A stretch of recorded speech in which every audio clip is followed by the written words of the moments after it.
Hello guys good morning सबैजनालाई। आज रानी पोखरीमा हामी पुगिसकेका छौँ। रानी पोखरीबाट सरर र चिसो हावा खाँदै म बडी वाक गरेर स्वयम्भूको डाँडामा पुग्यो है गाइजहरू। स्वयम्भूको टुप्पोमा पुगेर ओ माने पेमे हो भन्दै सरर अलिअलि एक्सर्साइज गर्दै अलिअलि रेस्ट गर्दै आजको दिन सुरु भइसकेको छ। साथी थाकेर उता बस्दैछ, म भने भिडियो खिच्दैछु। अब वरपरको सुन्दर दृश्य हेर्दै अब एक्सर्साइज गर्न थाल्नु पर्यो। अब म त फेरि कडै एक्सर्साइज गर्छु। ल हेर्नु गाइजहरू, अलिअलि एक्सर्साइज यता पनि गर्नु पर्यो, अलिअलि उता पनि गर्नु पर्यो।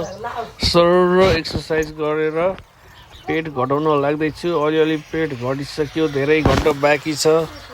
ल हेर्नु, ल स्वयम्भूमा गएर सरर हाइटमा एक्सर्साइज गर्नको मजै बेग्लै क्या। हेर्नु न कति राम्रो दृश्य छ। वाउ, कति राम्रो काठमाडौँ स्वयम्भूबाट देखिने दृश्य। अब साथी थाकेर यहाँ गाह्रो छ। अब हामी झऱ्यौँ है त। आजको लागि हामी स्वयम्भूबाट बिदा भइसकेका छौँ।